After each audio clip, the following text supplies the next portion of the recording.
This is the Moonlight Graham Show, a freewheeling conversation with the role players, the underdogs, and guys with flat-out great stories in sports. Hello and welcome back to the Moonlight Graham Show, where we celebrate the role players and the underdogs in sports. And Sam Meuret is back on the podcast. And if this is your first time listening to a Sam Meuret episode, let me fill you in how this goes. Sam is probably the best golfer that I know. And 3 years ago, I volunteered to carry his bag and be his caddy at that time, it was the Nebraska Amateur. It was actually the Nebraska qualifier for the U.S. AM tournament 3 years ago. And since then, I have been caddying for Sam at, the U.S. Open qualifying, the U.S. Amateur qualifying, and this one, the U.S. Mid-Am qualifying. And, I'm getting a little bit better at being a caddy. And the way this goes is we always record how we think the tournament is going to go on the car ride over to the tournament. And then on the ride back, we tell you how it went. And we'll tell you how I did as a caddy, and we break down the round of golf. And these are quickly becoming my favorite type of episodes that we do here on the Moonlight Graham Show.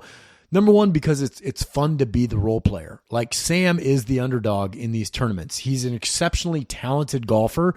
And I say this in the episode, but I think Sam's best golf is still ahead of him. He continues to get better, and I think one of these years something really special is going to happen on the golf course. So it's awesome to be on the bag for an awesome underdog like Sam. The other factor is I like being in the game, and I like being the role player here as the caddy. It's fun for me to be behind the ropes learning the game of golf from the vantage point of the caddy and from the vantage point of watching a great competitor like Sam go through his round and compete. The tournament was the U.S. Mid-Am, which we'll introduce during the episode, but it took place actually last week over in Omaha, Nebraska at the golf course Shadow Ridge over there. But before we get to our episode, of course, I got to thank the great people over at People's Company. Check them out at peoplescompany.com. They're the best farmland brokerage guys in the business. Matt Adams, Andrew Zelmer. Check them out at peoplescompany.com. And without further ado, here it is. Sam Meuret takes on the Mid-Am. Moonlighters, are you or someone you know moving down to Kansas City? Well, if you are, the one realtor that we trust and that you need to be calling is the great Brian Sandvig. As you well know, Brian Sandvig is our producer here on the podcast, and there is not a better residential real estate advisor down in the Kansas City marketplace than Brian Sandvig. Call Brian Sandvig, shoot him a text. Hey, DM us on social media. We'll get you connected with Brian if you can't find him on all the socials, but he is there and he is active, and he is your Kansas City realtor, so give him a call. We are back on IA-80 heading west, Sam, and it reminds me of 3 years ago when we did this for the first time. A lot's changed since then. It has, but it feels good to be back. It does feel good to be back. Sam, the last time I was on a golf course, I was carrying your bag. That is news to me, and I'm not sure. You didn't warn me of that. I know. I did not. Well, I didn't know if you'd want to pick a different caddy if you knew that I literally have not golfed or been on a golf course. I take it back. I was on a wedding on a golf course between the last time I caddied for you and today. I can't tell if that's really bad or that's just extremely loyal. You won't even touch a golf club if I'm not there. I don't have time.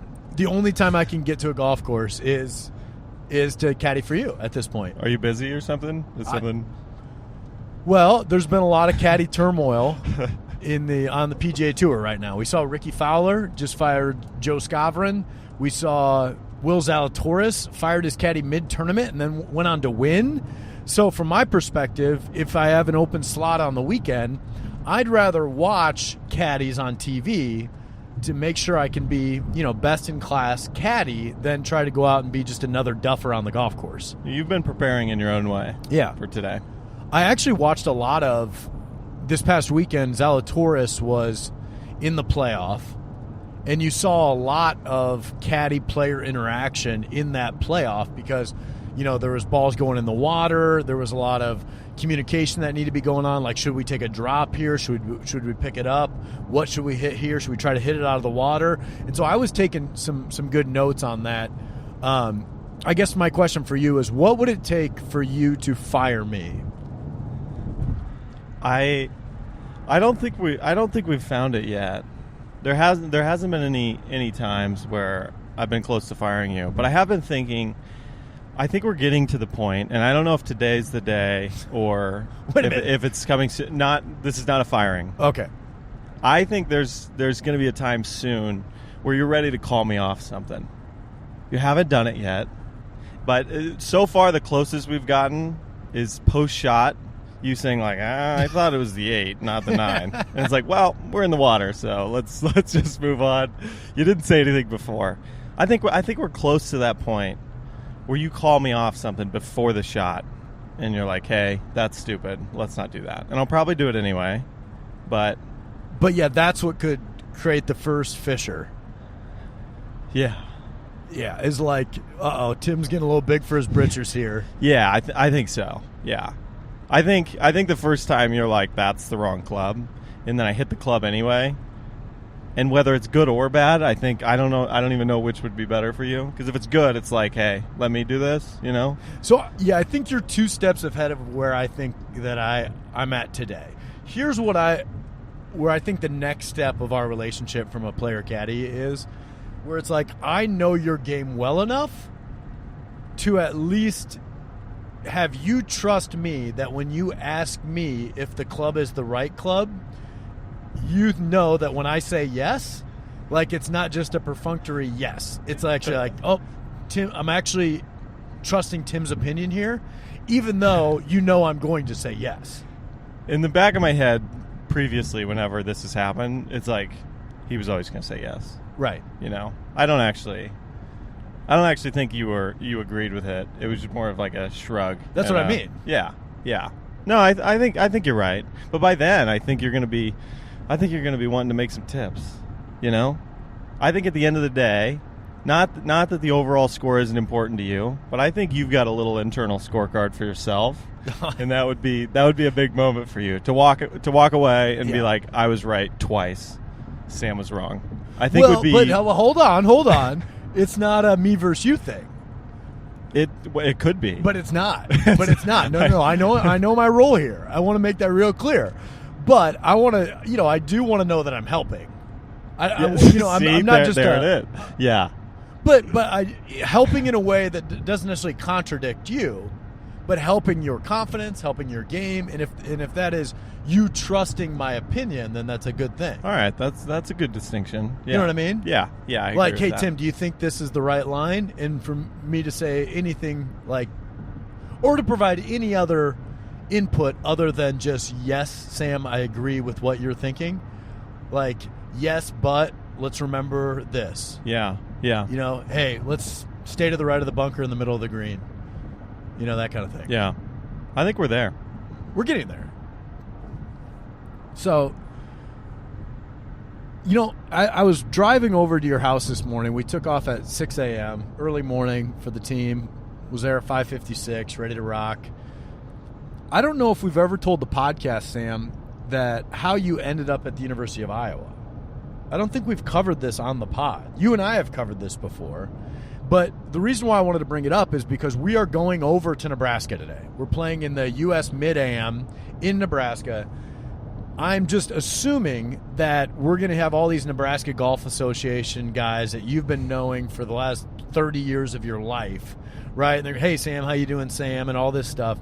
And I remember the first time we did that, I came away thinking, how did Sam not go to Nebraska? If he knows all these Nebraska folks well, I know your older brother Matt played in Nebraska. How did you end up in Iowa City? It's a good question. I haven't really thought about it in a long time, and I forget what I told you, so I might have made that up. I probably forgot. I'll make something else up. I toured a few colleges around the Midwest, Nebraska being one of them, and I had a few older siblings go to Nebraska.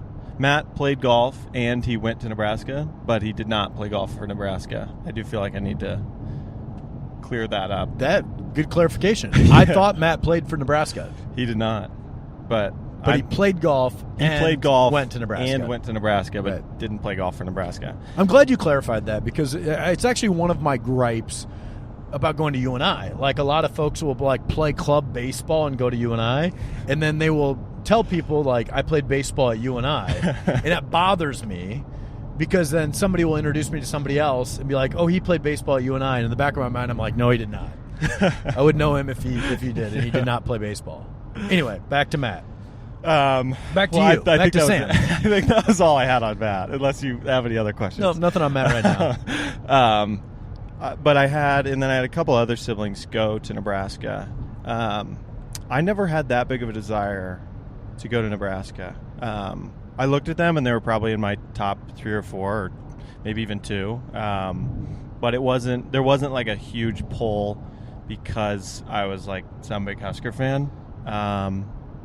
So it wasn't really like that. And then Iowa was really of the schools that had mutual interest between me and them. They were probably the highest rated. They had a really good team. They had a really good business school that I wanted to go to. So yeah, I think it was just a good fit. It was a weird thing because I went to Iowa City not knowing anything about it, and I had never been there before. And I think I knew almost right away. I think I ruled a couple schools out on my visit just because I knew, like, this is way better than anything I've seen before. And I really liked it there. When you're evaluating a program, a golf program, as a kid or as an amateur, whatever you want to call it, are you what are the key points that you're looking for in a college golf program? Like with a baseball program, you look at the stadium, you look at the facilities, you look at the guys that have been there, you look at the coach. Is golf any different than that, or is it kind of the same general checkpoints? It's the same general checkpoints. But does the course matter? Yeah, the course matters. Yeah, to an extent, the course matters. The tricky part about golf, especially up here, is that you know that so much of your season and practice is going to be during the winter. Right. And so Iowa just built a new indoor golf facility that was really nice. And that's, as depressing as that is, that you're going to be doing most of your practice inside. It's just kind of the reality. And so that was a big part of it. But it's no different than any other sport, really, the facilities and coaches and the guys that are there. If you were a college golfer today, would you try to have an NIL deal of any sort? I can't imagine. I can't imagine getting one, but absolutely, I'd love to. Like, you got the striped golf hat on right now. Yeah. Would you be trying to broker a deal with them? Open to negotiating with them? Yeah, of course. Big news in golf with the outside of all these caddies being fired has been a bunch of guys going to the Live Tour. What's your number?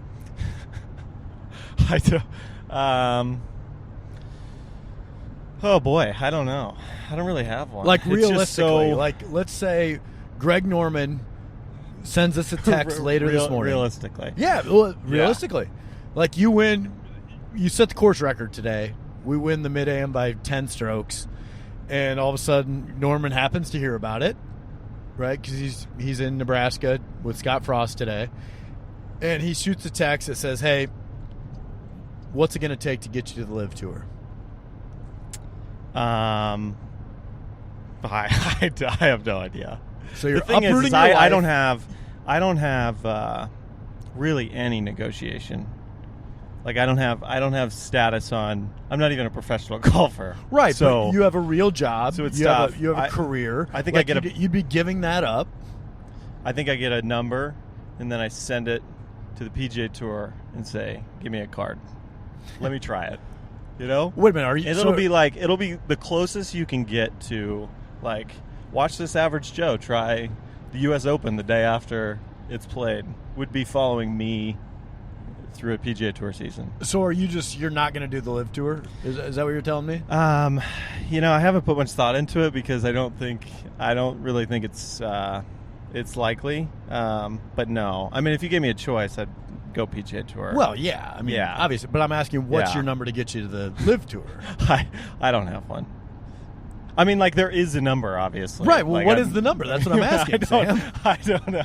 I mean, you want $1? What's your number? Probably north of $10 million Per year? No, I think just give me $10 million. Career earnings. Well, I mean, give me a $10 million check. Yeah. I mean, that probably. Because I'm not going to win any money.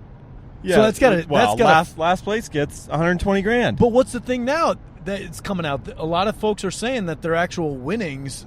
Yeah, that would definitely be the case with. Yeah, like their contract is $200 million, but that slipped up in the hearing they had the other day. Their attorney accidentally exposed that the winnings are netted against their contract. Exactly. I don't think that's true for everybody, but the guys where you're like, how did he get that much? Their winnings are definitely netted against that contract number. So for you or I, well, not you, but me, it'd have to be $10 million because I need that $10 million to last quite a bit.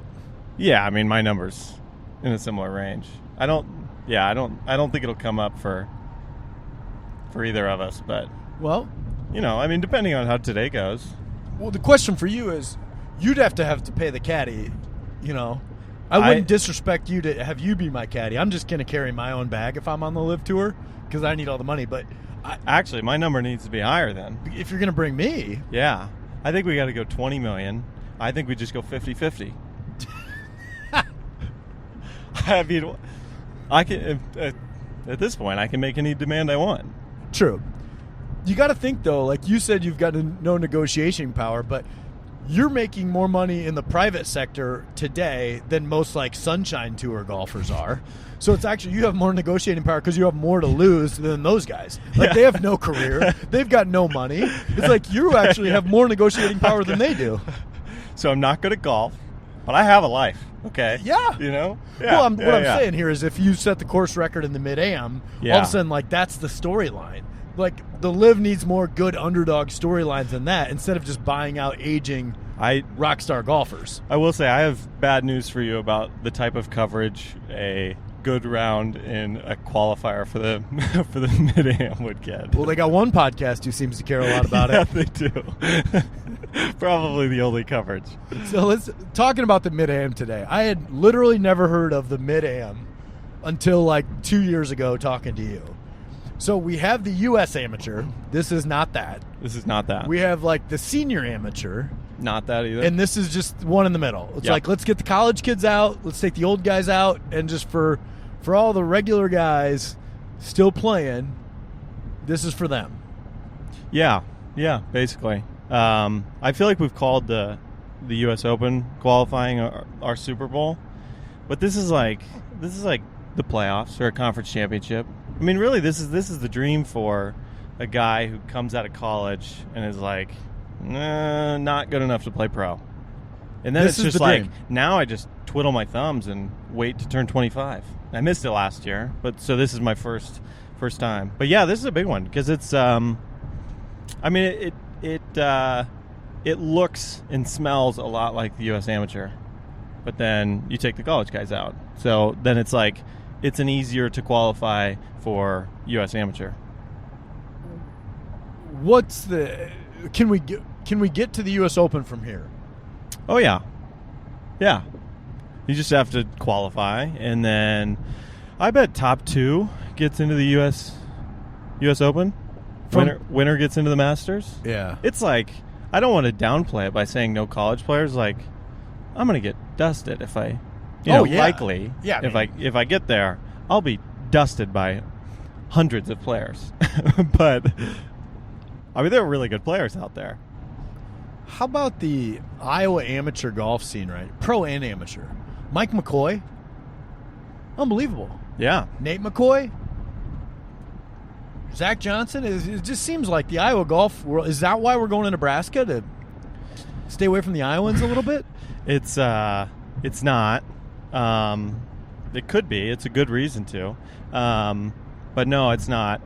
The qualifier in Iowa was 3 hours away, and this one was 2 hours away. Got it. And that's how I did the math there. Are we going to see Danny Woodhead?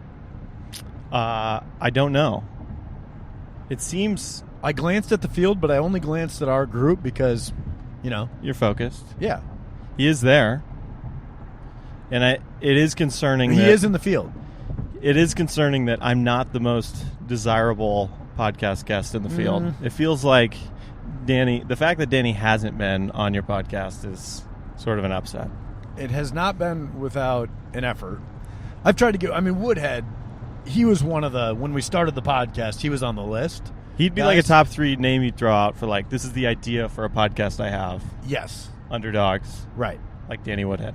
Yeah. The amount of people saying to me on an annual basis, you should have Danny Woodhead on your podcast is no crap, And now the golf thing, well, to that point, I feel like now Danny Woodhead is stepping on our turf a little bit. A little bit. What the stunt he pulled this year with the U.S. Open qualifying. Yeah. And now, if anything, I'm not sure I want Woodhead on my pod to talk about his golf. I think you'd have to ignore it completely. I think that's the play. We're going to act like his life ended 5 years ago when he retired from the NFL. I'm not trying to play in a Super Bowl. So why is he trying to go to the U.S. Open? Yep. Sort of my thing. Well, you and I have talked about this off the record, but I'm going to put it on the record right now.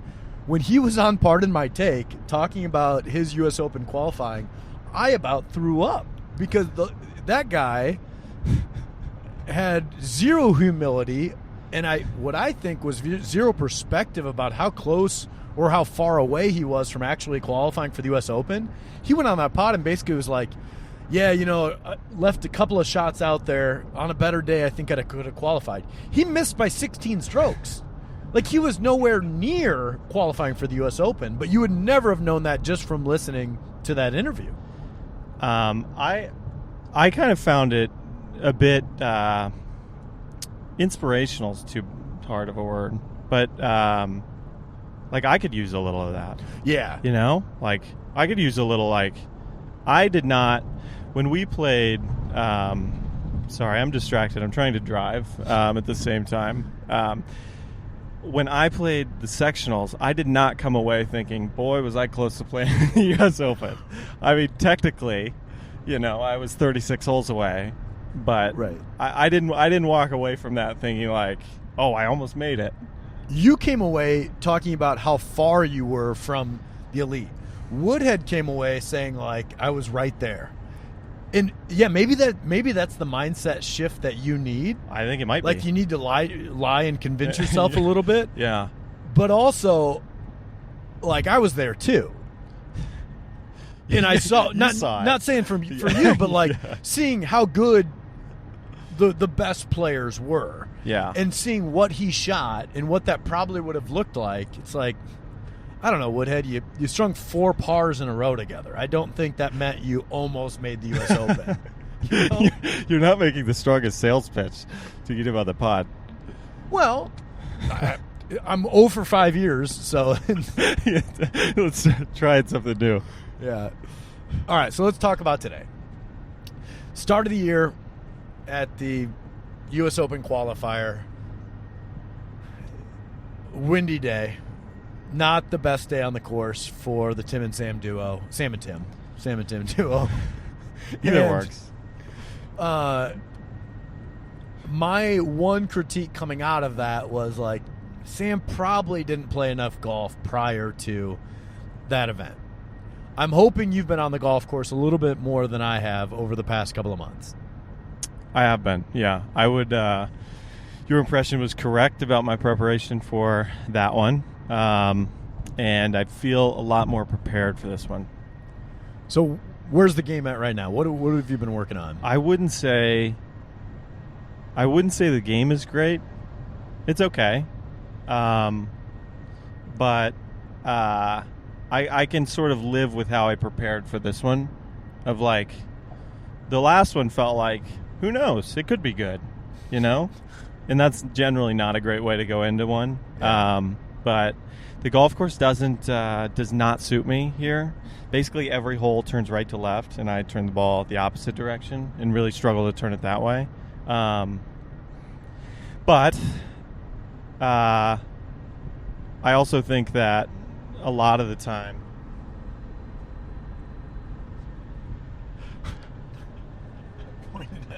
I know. You wouldn't have could have stopped because I was like, what's he talking about? I thought you were talking about the truck in front of us, and I was like, I'm not going to hit him. I think we're good. I was going way too fast, too. All right. I have no idea what we're talking about. I don't either. I was really stumbling through an answer on something. All right. Where was I going to go with that? Oh, conditions. So I think the audience needs to know that it rained most of the day yesterday, so we're probably having a soft course. We've been driving through rain from Des Moines to Omaha most of this drive. It does look like it's going to clear up for us, so I don't know if we'll be playing in the rain or not. But thoughts on how the conditions play to your game. Last year at the local qualifier, it rained. It did. I thought about that. And I thought about how you thrived in the rain. You liked a little challenge. Better in the rain. Yeah, I thought so. Doesn't look like it's going to today, but I don't really think it's not going to be bad enough to matter that much. You know, if it's not really windy, or it's not raining really hard, it's not that big of a deal. Especially when you've got a caddie. It's going to take care of, it's going to take care of me, like you will. But the golf course should be a lot softer, which will be a little weird. Haven't played any soft golf in the last 6 weeks because of how hot and dry everything's been. But I think that's a good thing. I don't think I have enough issues controlling my ball in the air. We don't need a lot of ground action, Let's just hit it to where it's going to go. Stop. I like the sound of that. I don't know if you noticed this, Sam, but I'm wearing the exact same outfit that I wore the very first time I caddied for you. I did not. I don't know how you would expect me to notice that. It was a conscious effort on my part this morning. I thought about – I had Joe LaCava on my mind earlier, and I mentioned that when I first got in the cars because I was thinking about going just T-shirt, knowing that I'm going to wear a bib. And it's like, do I look like I'm trying to be a player here by like having a polo shirt tucked in? I was like, you know what? I've never worn the T-shirt. I can't just show up to Sam's house in a T-shirt. He's going to be thrown off a little bit by wondering what are you wearing a T-shirt for? So I decided I'm wearing the original outfit. Same shorts, same shirt. I think you made the right choice. All right. Culver's on the way home? Culver's on the way home. Last question for you. I've intentionally not brought it up. How many holes are we playing today? We're playing 18. Okay. I looked it up. Okay.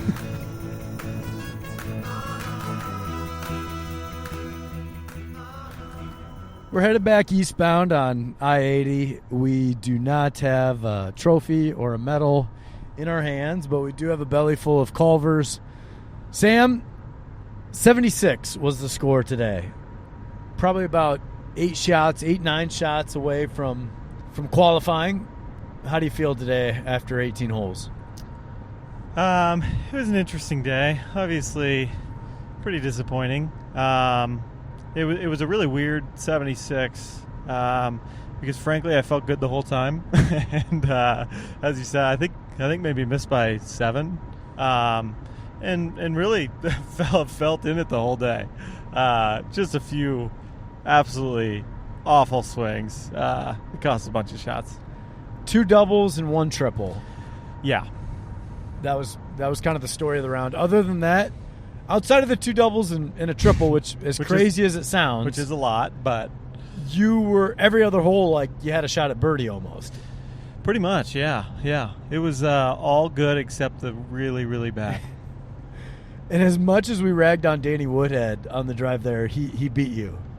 He wasn't even in my mind, and then it hit me afterwards. I think he mentioned something, and that one stings.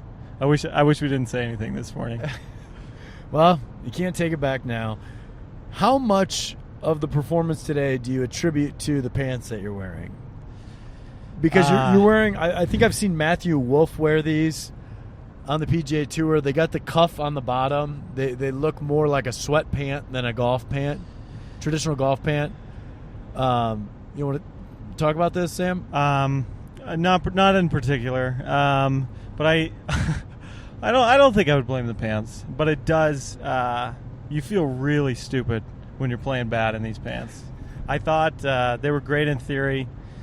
I know a lot of people hate these pants. They kind of became popular a year or two ago. I've always defended the professionals wearing these pants and thought, I should put my money where my mouth is here, get some of these pants, wear them. And it seemed like a really good idea, frankly, until I saw you this morning. And then the first person someone saw, you were the first person to see me in the pants, and I could just feel myself like just lost all confidence, did not feel good about them at all. And then it did go through my mind, you can't play bad in these pants because it's not a good look. And that's what happened. Another excuse that I think outside of the pants that we should throw out there, the course was in bad shape. Now, and it wasn't just the weather. So we talked about the weather a little bit this morning. It was overcast. It sprinkled a little bit, but really it was an ideal day. It was a little bit of cool, had a nice little breeze, but not overly windy. And we haven't had a day like that in Iowa in quite a while. So it was nice. It was good weather. But the course itself was very, very soggy. And they must have had a lot of rain this summer. But I know we haven't had a lot of rain because the fairways were just a mess. I think they lost some of their fairways. I wonder if it was because it was so dry this summer that they had lost a bunch of their fairways because they were in rough shape. Yeah, you had multiple lies in the fairway that were just really, really bad lies.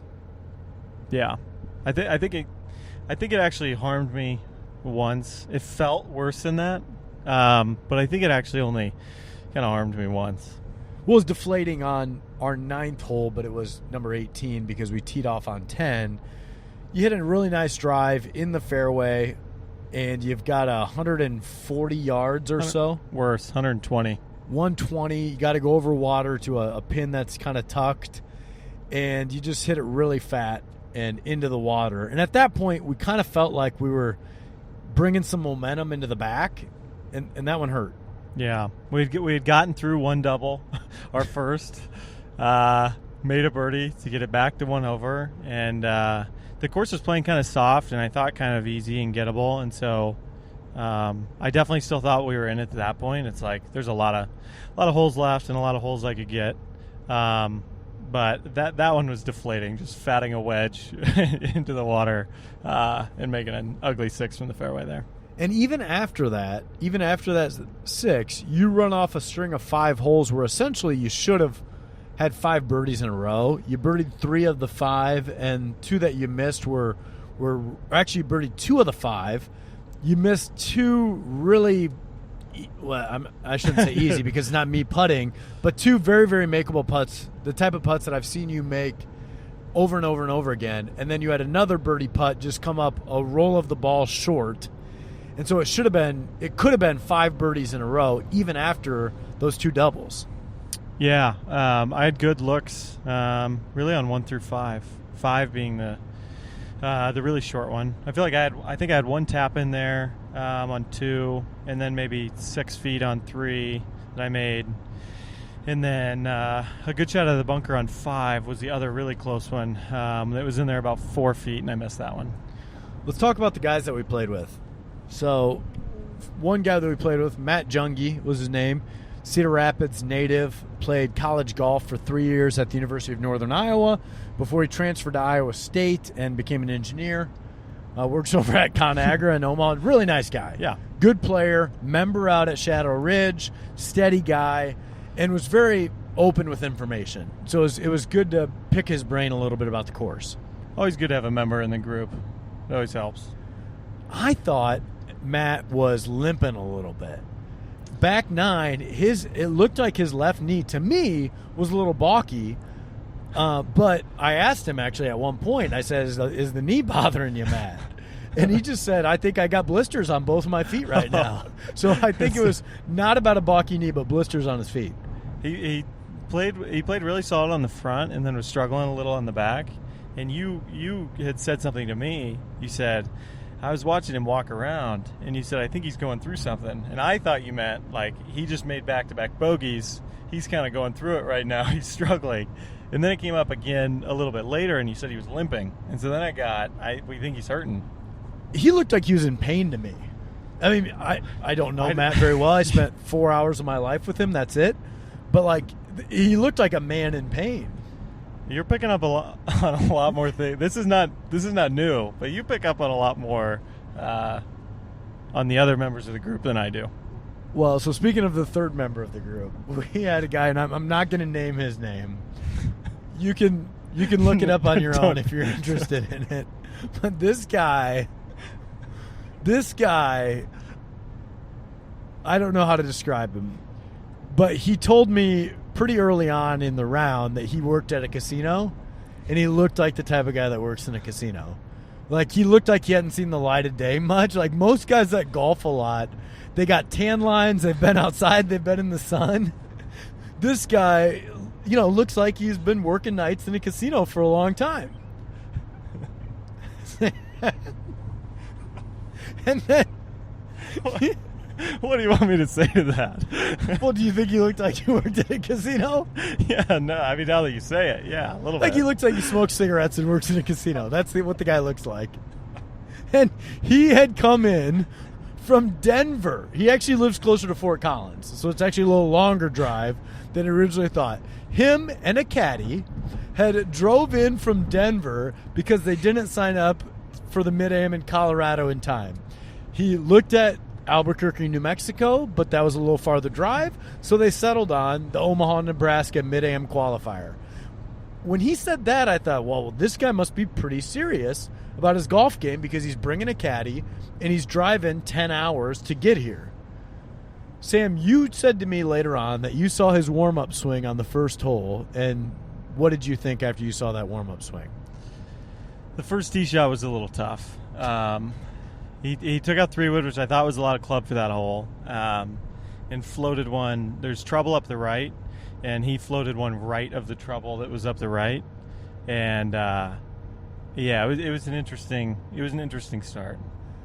So he has an unimpressive tee shot on one, but then he hits a miraculous second shot to about 18 feet, and ends up birdieing the first hole. And he gave a little fist pump, and it was actually a great birdie. And I was like, oh, maybe this guy's really good.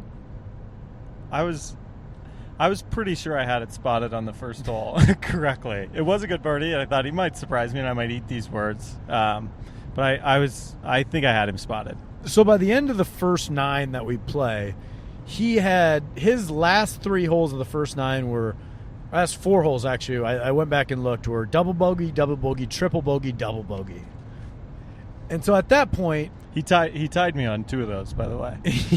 Yeah, right. I also had 2 doubles, and it wasn't pretty. It wasn't like he was 3-putting or lipping stuff out. Like, every swing he took made me feel like, man, this is kind of what I would look like if I were playing in this tournament. It was ugly. You guys would have been a good match. I think I would have beat him, Sam. I think you would have, actually. And we get to the second 9, and he tees her up. Doesn't have honors, but he tees it up third in the group. And it's the first hole out at Shadow Ridge, number 1. And he hits this shank, this duck hook shank, and it hits a rock that is 40 yards in front of the tee box that we're at. And it just ricochets almost to the parking lot after it hits this rock. And I about started laughing. And I remember I, with a clenched jaw, said to you, I said, don't let me forget this drive, because it was the funniest drive I've ever seen hit in competition. I saw the look in your eyes, and I knew there was a 0% chance you were ever going to forget that drive. I imagine next time we play something, you're going to ask me, hey, do you remember that drive?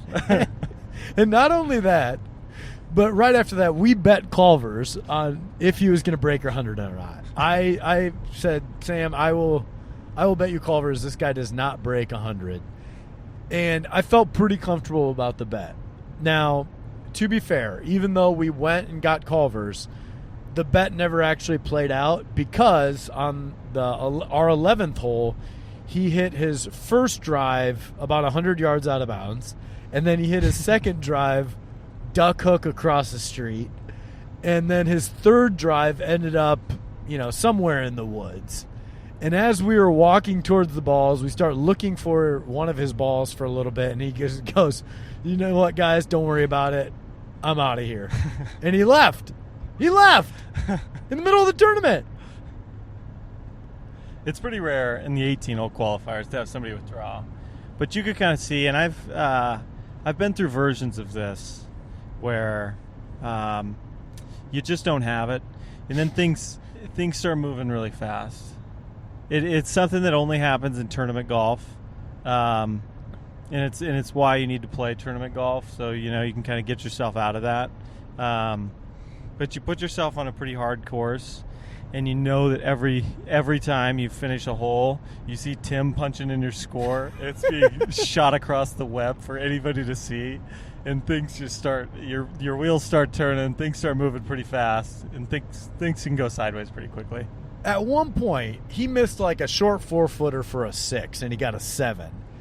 And he went over to his caddy and gave like the big old, like, can you believe I missed that 4-footer putt? And it was for a 6. And it was like, man, I don't even think the 6s are bothering him. It's the 7s that are bothering him. Like, I just don't think he was a very good golfer. And it's still confusing to me how he ended up driving all the way from Fort Collins, Colorado for this tournament when he stood no chance of like beating almost anybody. You know what I mean? Like, there might be 80 guys in that qualifier today. He would have been lucky to finish in the top 70. Yeah, probably. Lucky. I mean, any more comments on our buddy? He had a leg tattoo. I don't have much more. He had a massive leg tattoo on his calf, and the first thing I thought of was there's no way that a guy with that leg tattoo is going to be good at golf. But it did remind me that last year at the U.S. Open qualifier, Rory Sabatini, who most people see him in pants, had a massive leg tattoo on his calf as well. So I thought maybe this guy is Eastern European, and I just haven't met him yet. Fighting stereotypes, one calf tattoo at a time. So today, Sam, we had a good little run. It was a roller coaster of a round. But I guess hadn't had our best year of golf here this year. What do we need to do to build on this year to get back to where do we need to be next year? I think just keep at it. When we played the U.S. Open local, I told you this. I think I was unprepared. And that whole day felt like, at the end of that day, I feel like I walked away from that thinking like I had no chance to play well today. But I don't think that was the case today.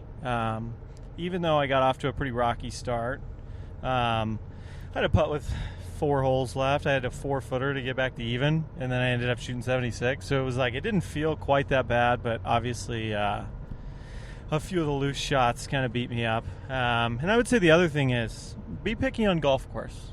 There's some courses that I play today where if I hit 3 drives to the right, they're not like water, lost ball. They're like trees, and then we can manage from there. Mm-hmm. So let's pick a few good golf courses for me next year. I was thinking about this actually while you were tapping in for double bogey. Which time? Your last double bogey. All right. Actually, that was a triple bogey. Oh, yeah. That was yeah. Tapping in for 7. Yeah. I still am a firm believer that your best golf is ahead of you. This is something I did not believe like 2 years ago, and now you've got me fully convinced without any evidence. But I think spending enough time with you, and you've got a lot of evidence. If somebody walked that back 9 with us today, and your dad touched on it. Your dad touched on it as soon as he showed up.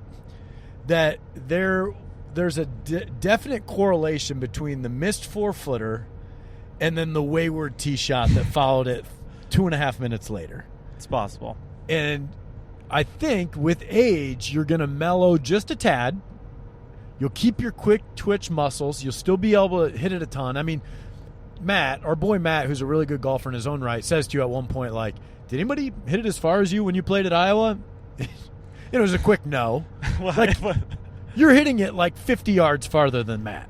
I did see a swing video from college, and I think this is going to be something we're going to have to think about and work with. But I think I'm swinging way harder now than I was in college, which I didn't realize until a couple weeks ago when I saw a swing video. So that's just something to think about. I try not to mess with that too much now because it's like, not something I wanted to figure out in a week before we played this thing. But something for us to think about because, some of the control issues could be that I've picked up a lot of speed accidentally. Yeah.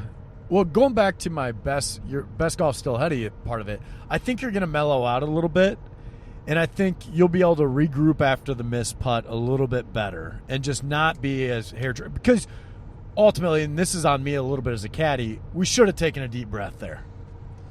Couldn't have hurt in hindsight. We should have just kind of regrouped where we're at. Hey, let's take a deep breath. Let's talk about this shot, because you kind of grabbed the driver and just went up and whacked it out of bounds. A little bit. I will say I didn't. It didn't feel that way to me. Sometimes it's like I can tell. Like, yes, I was very angry and then hit it back. It didn't feel that way to me, but there was probably some of that there. A deep breath couldn't have hurt. Yeah, I think that was a moment there that we could have noticed where we were at. 5 really good holes in a row. Have a lot of momentum. Missed a quick 4-footer there. It's okay. There's still 5 holes to play. There's still plenty of opportunities out there. There's still a par 5 out there. Let's regroup. Let's call a timeout. Let's regroup as a team. We still have the box. Take a drink of water. I think that was our chance for it. We knew it was there, but it is what it is. It is. We'll learn from it. We had put ourselves behind it a little bit up to that point, and so we were kind of rolling there and needed something good to happen. Maybe tried to force the driver. Caddy performance. We talked about it this morning. That maybe I thought maybe it might be time for you to call me off something. Like, you don't like it. You know my game well enough now. That did not happen. But what you said might happen did happen. I think it was on the par 5 on the front. There was kind of a stream of consciousness with my thinking on what club I was going to hit. And you said you kind of picked a club, and I felt like you meant it. Well, it was a 2-iron shot. We're thinking of different shots. It was the 8-iron. Oh, yeah, that one. We walked through it. We were between a 7 and 8. Well, going back and forth, back and forth. The conversation was, if you hit the 8 right, that's the right shot. That was the question you asked. Yeah. And then you picked the 8, and I could, for the first time in our history, maybe I thought he believes that. Well, he's not just guessing or trying to tell me what I want to hear. Part of that was we'd seen the 8 a couple of times already, so we had pretty good yardage on it. Yeah. And you had said that same thing before, so I stole it from you. You know what I mean? Like, I didn't recognize that. Yeah, you had said, I think if I hit the 8 right, this couple of holes before, that's the right shot. And we were almost at the same yardage. It was just a different hole. And I think the same thing was true in that one. Turns out a good way to impress me is just to take something I said and say it again. Well, sometimes we just need to be reminded of it, because you're the one making the shots. So you need to hear things in your language, not mine. Look at you. Look at me. So you did ask me for one read on a putt, and it was the 4-footer that you missed. It was. I think we both misread that. I didn't have a good feel for it. It was straight. It was straight. I thought it was going. I thought for sure. In my head, I think this is going right, but I'm going to ask Tim. And if he says it's going right, it's got to go right. I think it was. And here's the thing. Looking back on it, because I felt guilty about it as soon as you missed,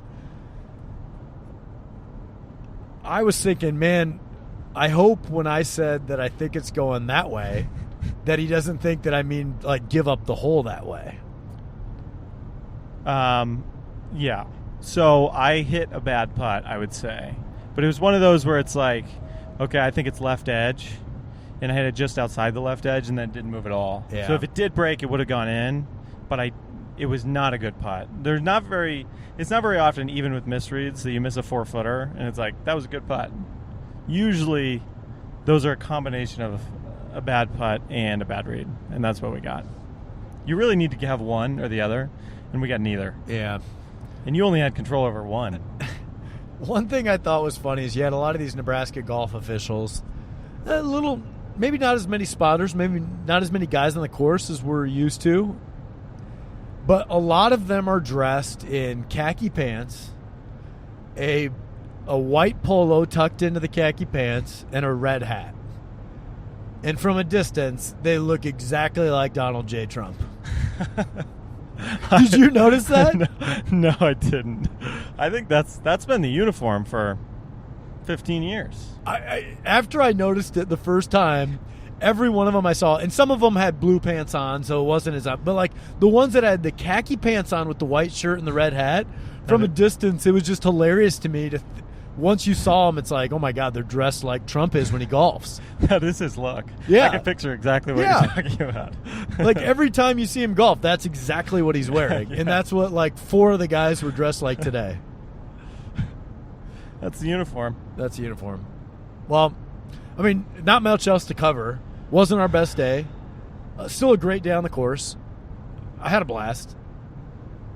I had fun for a little while. We had fun. I mean, obviously, it left a lot out there. Not our best day. Next year, we'll be better. We'll be better next year. And the one thing I will say is it's much, much sadder to do this alone. Yeah. You know, get up early and drive myself in my stupid little pants to Omaha and go shoot 4 over all by myself. And then I would eat Culver's in my car by myself. Yeah, that's sad. It's a sad scene. Next year, what's our schedule looking like? Are we going to do the AM, the Open, and the Mid-Am? I think that's the tentative schedule. Okay. We've hit all 3 separately. I think next year we try to hit them all. Getting a better rhythm. Not as big of a gap between. The Open's kind of, it feels super early in the year. I feel like I'm never really ready for that one. But then you get in a little rhythm with the AM in July and then the Mid-Am in August. We did say we wanted 18 more today. We were ready. I think the second 18 would have been good for us. Maybe including a dynamic warm-up. Maybe. We might mix in some of that next year. Yeah. All right. Until next year. Thanks, Tim. Thank you for listening to today's episode with Sam Meuret. And I was thinking today, if Sam were a baseball pitcher, he'd be Randy Johnson. And if you guys remember Randy Johnson, which maybe some of you don't because he's old and already in the Hall of Fame at this point, but Randy Johnson was not the best pitcher at USC when he was in college. He threw like 100 miles an hour. He was a 6'11 lefty. He was all over the place in college and wasn't a great college pitcher. Sam was actually probably a better college golfer than Randy Johnson was a college pitcher.